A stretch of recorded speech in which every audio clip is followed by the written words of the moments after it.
Hey everybody, it's your girl Coco Kitten Bruja here, and I am back with another deck review.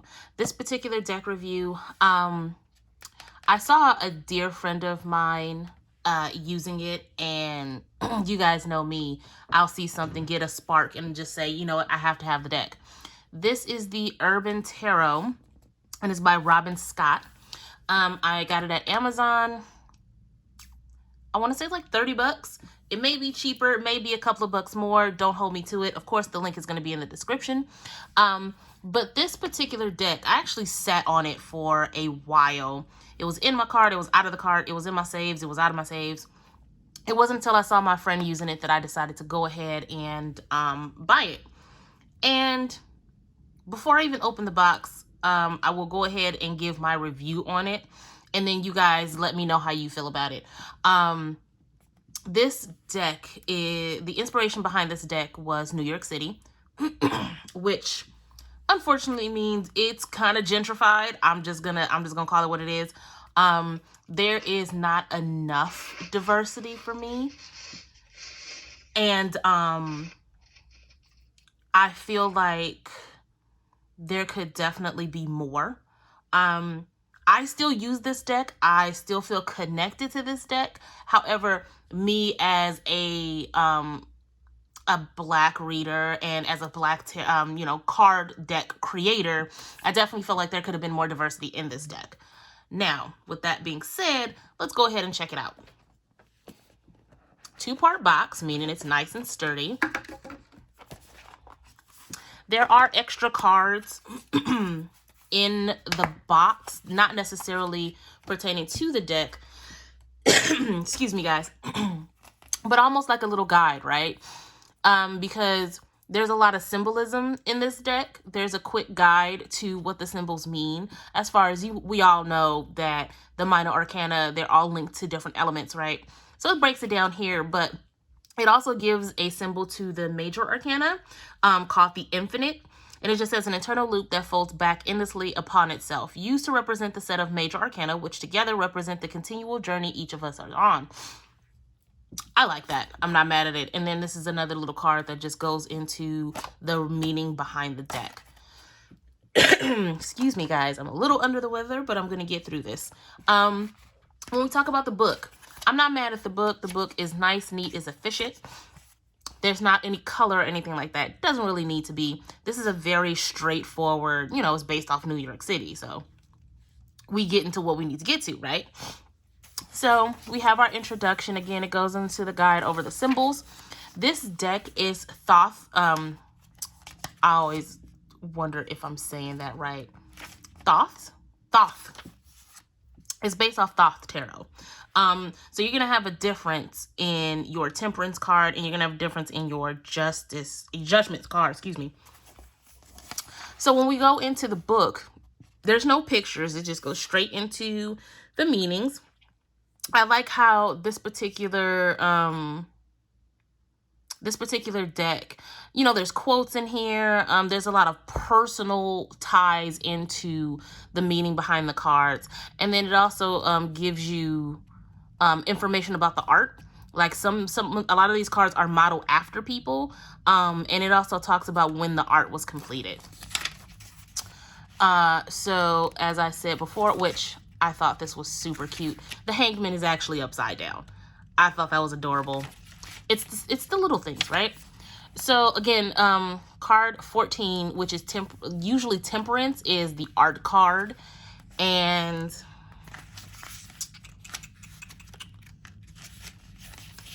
the Judgment card is the Aeon card. If you're familiar with Thoth, then you understand what those cards mean. If you are not, if this is going to be your very first tarot deck, you want to make sure, excuse me, you want to make sure that you are familiar with the Thoth category of tarot and not the Rider-Waite-Smith. Not mad at the book at all. It does exactly what it needs to do. Cards are taller than normal. Let me grab a typical size tarot card.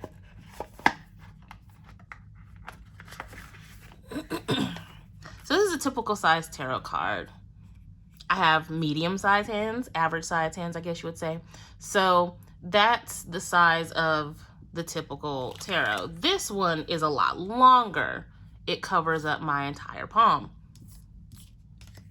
So those of you with smaller hands, please keep that in mind if you are indeed looking at this tarot deck. I don't have a huge problem shuffling them, but sometimes they get a little squirrely, right?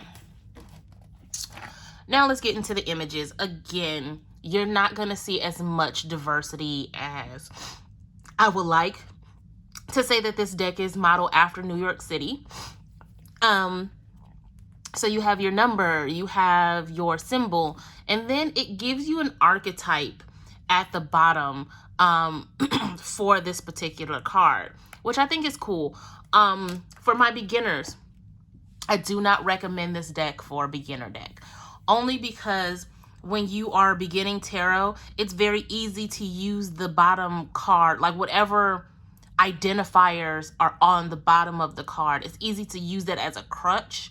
And if you are serious about learning tarot, I would start with the Rider-Waite-Smith anyway. But if you want to start with Thoth, I would get a deck that doesn't really have an archetype or any identifiers at the bottom. So you're actually understanding the cards themselves, right? You are connecting to the base meanings of the cards. So we have the Fool, we have the Mage, which will be the Magician, the High Priestess, which honestly, as much as I like using this deck, I am not happy with the High Priestess card. You guys know the High Priestess card is one of my favorite cards in tarot. And really, this card does nothing for me when we talk about the typical weight that the High Priestess comes with. The Empress, the Emperor,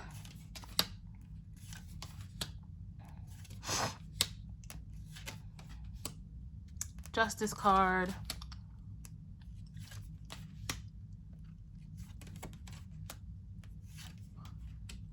the Hangman, Death, which that's a really heavy death card, you know. So again, Temperance is the art card, which is here. The Devil. The Tower. The Tower is very strong in this particular deck. Like, you just look at the imagery. That's heavy. This is one of those more serious. It has a serious weight to it. I don't really use this deck for, obviously I don't use this deck for like love readings or anything like that, but this deck carries a lot of weight to it. Between the imagery and just what I feel from it. This is not a lightweight, soft message deck. So we have the Star, the Moon, the Sun, Aeon, which is the Judgment card, and then the Universe. So then when we go into the minor arcana, that's where you start to see the archetypes at the bottom of the cards. So we have like the Two of Discs, or the Two of Pentacles will be the Change card, Work card, Power, different things like that. And it's just really all about, you know, the city of New York and different things like that. But there's not a lot of diversity at all.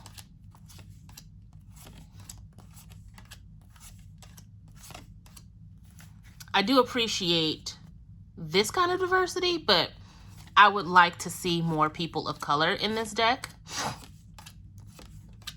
which there really isn't.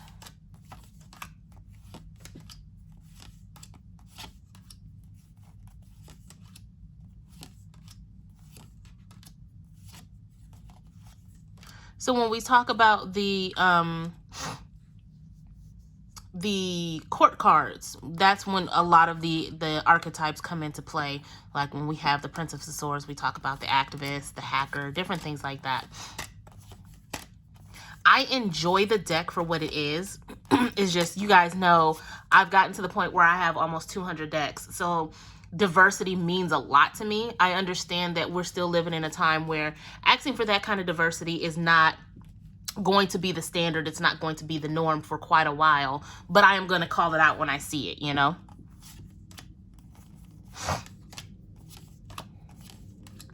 Like, I'm not happy about this card at all. I felt like this was not the card to have diversity on, you know? So if I had to rate it on a scale of 1 to 10, I'd give it a 7, only because those 3 points is all about the lack of diversity. Complete lack of diversity. Oh, and when we talk about the court cards, it's princess, prince, knight, then queen. That's the way I've been using it, and I realize I never really stopped to check. So I'm sorry. Huh. It goes knight, queen, prince, and princess. That doesn't feel right to me. And I know this is this is not my deck, but I go prince, princess, knight, and queen because that feels better to me. So yeah, you can choose to use it how they have it in the deck. You can choose to use it how I do it. I prefer to have the queen at the end of the court cards. So let's go ahead and shuffle these bad boys up and see what we get. See if anybody wants to pop out. So it takes the whole of my hand to hold the cards, but they do shuffle fairly decently. You just have to get used to it. But again, if you have smaller hands, you might find some difficulty in shuffling these cards.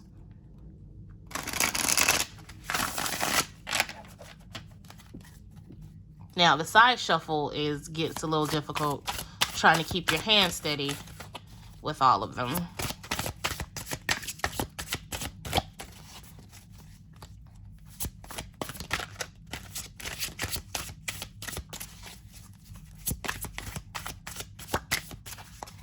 All right, let's just do this. 4 of Wands and the Knight of Disc. All right, somebody's celebrating something, and somebody's going to be eating real good about it. And bottom of the deck being the Death card. I feel like this is like success after turmoil. Almost like this whole thing is giving me like 6 of Swords vibes. Like there is a reason to celebrate because you made it through. You've let go of what needed to be let go. You experienced the Tower moment, all of the death. And when I say death, I don't mean literal. Everything that needed to die has died. And in that rebirth, you are now finding that you have reasons to celebrate.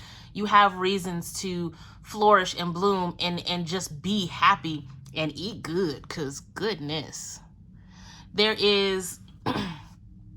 When we think about the process of cooking, we think about the recipe, we think about the execution. And I feel like that's very...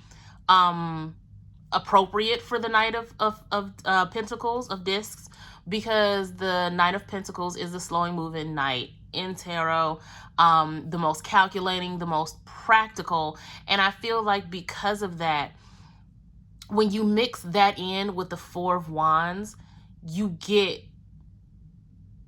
magic, because you've taken the time to prep, you've taken the time to double check your recipes, and you've executed this wonderful meal. And it's time to celebrate, right? So with all of that being said, keep pushing forward, guys. If you're in the middle of this cycle of death, just know you got steak and wine on the way. Like, the turnip is real. That's all I have for this particular deck. Excuse me, this particular deck. Let me know how you guys feel in the comments. Is this a deck you would buy? Is it a deck you wouldn't buy? Be sure, if it is, to check the link down below for the listing on Amazon so you can get it yourself. Yeah, don't forget to hit that like, subscribe, and share if you'd like a reading yourself. Links down at the bottom to the website. That is all I have, and I'm sending you guys lights of love and light. And until next time, peace.